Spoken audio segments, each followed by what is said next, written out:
Welcome J Squad, it's your boy J and welcome back to the channel. And if you're new to the channel, thank you for stopping by, and if you're already a subscriber, welcome back. Now, J Says 876 is the channel where we break down everything Jamaican. Our history, our culture, our lifestyle, and yes, our politics. Now, family, the 2025 election has come and gone, and the verdict is in. Dr. Andrew Holness and the Jamaica Labour Party have secured a third consecutive term. But why did Jamaica choose Andrew Holness again? And why did the Mark Golding-led PNP fall short despite narrowing the gap? Let's get into some serious political analysis, because this election was not business as usual.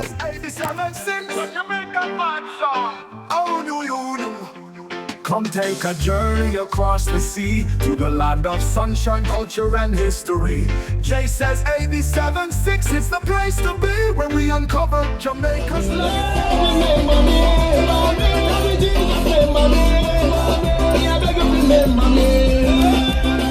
Now, many people are still celebrating, but let's take a moment to carefully look at the statistics.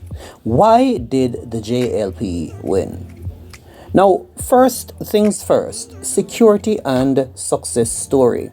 Now, JLP's most powerful card was crime reduction. Jamaica recorded 43% decline in homicides, an unprecedented drop in decades. Places like Montego Bay saw killings drop by 70%, strengthening JLP's narrative of stability and safety. Despite criticisms of heavy-handed policing, the statistics spoke volumes. For many Jamaicans across the island, the security progress outweighed the concerns. Now, another big winner for the Jamaica Labour Party was the economic stability and bold promises. Unemployment sat at a record low of 3.1%. Poverty rates fell, and debt to GDP, once at 140%, is now near 73%. Holness campaigned on this fiscal record, while boldly promising to cut income tax from 25% to 15% and double the minimum wage. It was a blend of achievement and ambition, enough to energize the voters who wanted both continuity and relief. When the Integrity Commission raised issues about Holness's asset declarations, he didn't hide. He countered publicly, backed by audits, and framed it as an attack. By staying ahead of the story, he neutralized the potential scandal that the opposition tried hard to weaponize. See what has been happening in the polls. Dan Anderson has been doing some polls for us over the past year. And because the results are not to the liking of the Jamaica Labour Party, they want to disrespect Dan Anderson and disrespect him poll. But we know that they can't hide from the truth. And they can't hide the truth from the youth. We can't water down or dilute. But we not even study the poor. We just glad to see the work that we're putting in, and the clean heart and clean hands that we bring to the table are appreciated by the Jamaican people, and we have a lot of work to do, comrades. The PNP momentum was real. At one stage, polls had them leading 37% to Jamaica Labour Party's 34%, but turnout around 39%, the lowest in recent decades. That worked against them significantly. Now, their surge didn't insulate enough ballots, especially in marginal constituencies where JLP machine was better oiled. Although it seemed foolproof to the People's National Party, their economic messaging lacked impact. Mark Golding focused heavily on cost of living pressures, inequality, and raising the tax threshold. While those issues resonate deeply with Jamaicans, the messaging lacked emotional punch of the JLP proven record and bold pledges. Golding came across steady and principled, but perhaps too measured when voters wanted urgency. Both parties had an exceptional ground game. The PNP has rebuilt significantly, but the Jamaica Labour Party still edged them in the grassroots mobilization. Many undecided voters stuck with the incumbent out of trust in Holness's consistency, even while acknowledging the PNP's urgency. Now, let us look at both campaign strategies side by side.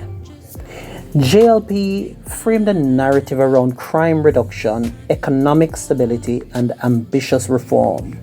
deflected integrity issues with strong counter-arguments.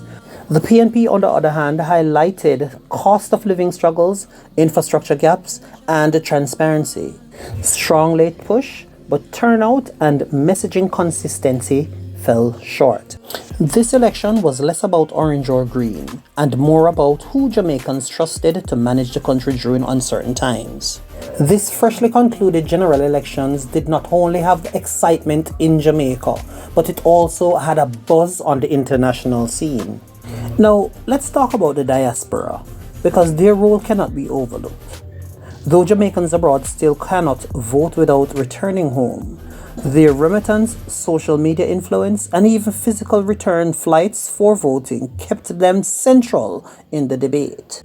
Both parties appealed to diaspora pride, Holness emphasizing economic reputation abroad, and Golding appealing to trust and reform. But the absence of a formal diasporal vote remains a sore point, and many believe change is overdue. Now, here are some key facts regarding the 2025 general election.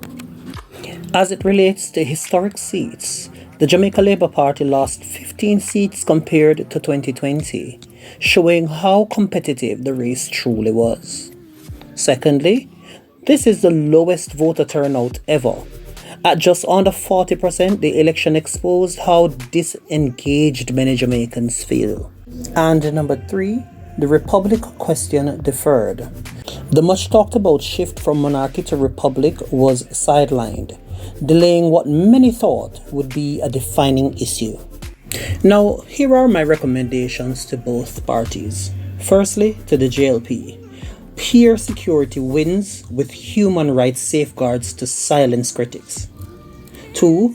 Bring the diaspora into structured dialogue, perhaps even pilot diaspora voting reform.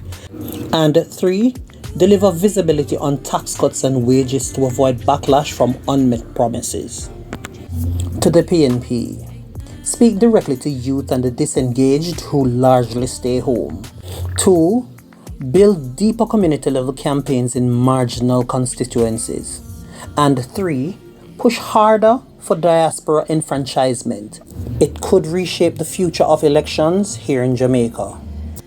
So, Jamaica has chosen stability with Andrew Holness and the Jamaica Labour Party. But make no mistake, this was a warning shot election. The PNP is knocking at the door, and voter apathy is growing. What do you think, J Squad? Did Jamaica make the right call? Should the diaspora finally get the right to vote from abroad? Drop your thoughts in the comment section below, because this discussion is bigger than politics. It's about the future of Jamaica. And as always, don't just watch history, be a part of it. Bless up. And as we always say on this channel, Jay says, and we are out of there.